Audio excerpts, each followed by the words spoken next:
Hey guys, Brian Hewitt, Stogie Review, IPCPR 2017. We're here again in the Drew Estate booth. We're going to talk about Florida Sun-Grown with Jeff Borysiewicz. How are you doing, sir? Fantastic. Thanks for having me on your show here. So some of you have heard about our project that we've had in Florida. We've been doing it since 2013, growing Florida Sun-Grown tobacco. Florida used to be one of the largest cigar tobacco growing states in the United States, right after Connecticut. A lot of people don't realize it. It's got a long storied history. We've been growing it since before the Civil War. So unfortunately that industry slowly declined and actually went away in 1977, where the last crop of tobacco was grown. So I have a passion for farming and a passion for history and keeping some of our culture, especially our cigar heritage and our cigar culture going. So in 2012 I put my mind to it, and with the help of a lot of people, we decided to start a farm in Claremont, Florida, bring back the cigar tobacco growing heritage and culture. And John and Marvin have been friends of mine forever, and they saw what we were doing, and they purchased our first and second crop of tobacco, 2013, 2014. We learned a lot, we worked with it, released FSG cigars last year at our barn smoker that we have at our farm in Claremont, Florida.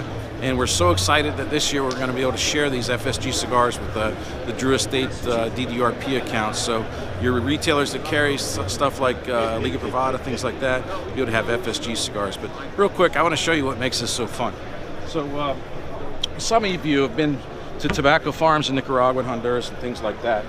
But what we had to do, we use Cuban seed tobacco. We use Corojo 99. But under here, this is pretty cool. It's dry in Las Vegas, right? So we got to keep it moist. But check this out. This is tobacco from our 2017 crop. So this tobacco that you see right here, these leaves used to be in the field back in May. So just a few months ago, these were harvested. So this tobacco now is in the cured state. It's a little dry in here, so you can't hardly stretch it very well, but just beautiful tobacco. I love the colors of it. I love the shade of our tobacco. And I'll show you a couple. Let me pull these sticks out real quick. So what we do, so what we do, take that. So what we do is we use the primings. In America, labor's really expensive. The only other place that still primes tobacco like this in America is the Connecticut shade farmers. Because when you're growing shade tobacco, or when you're growing, we use Corojo seed, you can't stalk cut a Corojo plant, because the plant kind of grows like a Christmas tree. If you stalk cut it, you'll have big leaves at the bottom, but the top leaves won't be ripe yet. They'll be small. So you got to prime them one by one. It's great for the tobacco. It's extremely expensive. So that means when you do 7 primings, that means we have to go through that field harvesting it 7 times. Whereas if you stalk cut it, you chop it, we can go through it 1 time. But when you're growing Cuban tobacco, which is what we grow, you got to use priming. So what's interesting, these lathes right here, these are older than us combined. This stuff came from Connecticut. They've been growing Connecticut shade up there for 100 years. So we actually use equipment that's built in the 1950s, and you see strings of tobacco. And again, this stuff was grown this year. So we go through the process of curing it, where you dry it and get the stems where all the moisture's out of it, turns it from a green to a brown. That takes about a 60-day process. From here, that tobacco will get bulked up, we'll put it into boxes, and then pack it and ship it to Nicaragua, where then they can go through the fermentation, the sorting, the destemming, and then roll them into future FSG cigars. So it's a long process. It's one of the things that this took a long time, from 2013 to now. Infrastructure there anymore because nothing's been happening since the 70s. And that was one of the tougher things, is farmers like to help each other. I mean, the farming community, whether you're growing cigar tobacco or whether you're growing anything, farmers always want to help each other out, because no one wants to see somebody, fail and have a crop die in the field or whatever. But one of the things is that you can, if you're growing tobacco in Connecticut, or if you're growing tobacco in Kentucky, or if you're growing tobacco in Nicaragua or Honduras, it's all different. So if you try to do exactly what they're doing in Nicaragua, in Florida, you ruin all your tobacco, because our temperatures are different, our altitudes are different, but we figured it out. We got great tobacco. God blessed us with a beautiful year this year. 2017 is the best crop we ever had, and look forward to having you guys smoking FSG.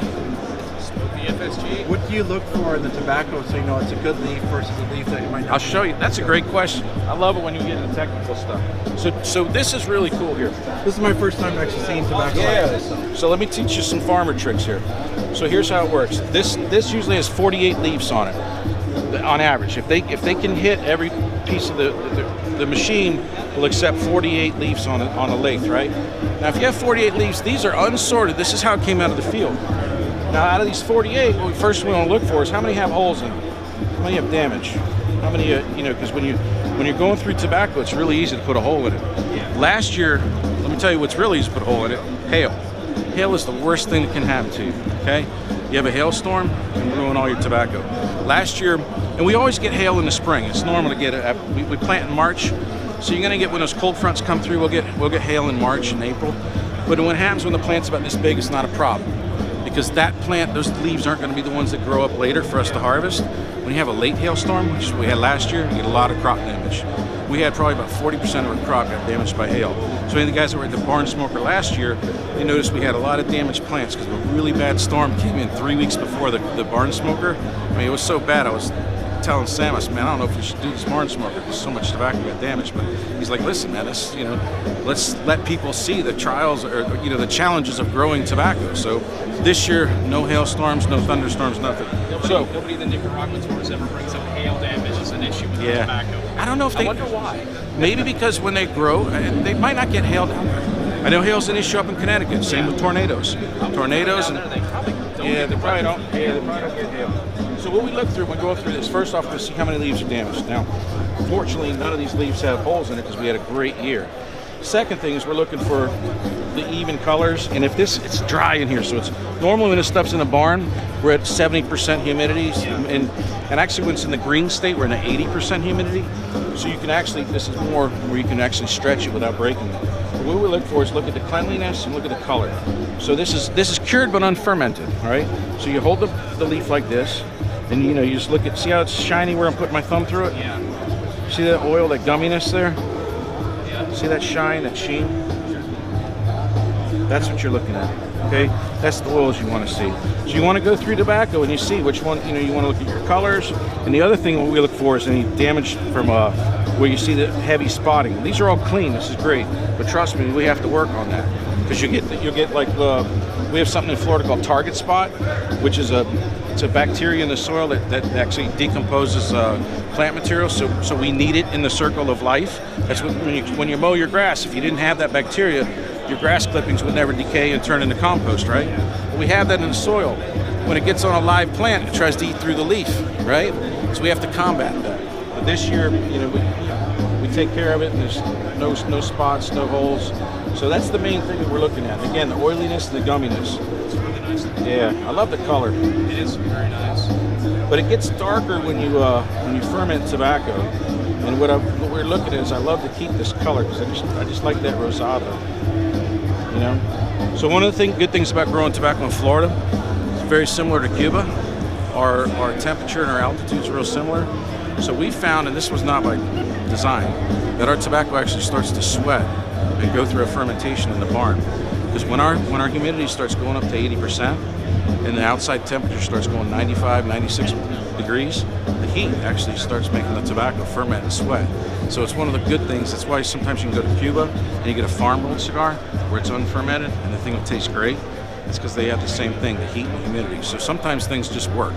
But we're proud of it. It's been a heck of an experiment, a lot of work, and thanks to the farm team too. Because listen, you can't do this alone. There's a whole team of 20 to 30 people that work with us on this. And anybody's been to Florida in July?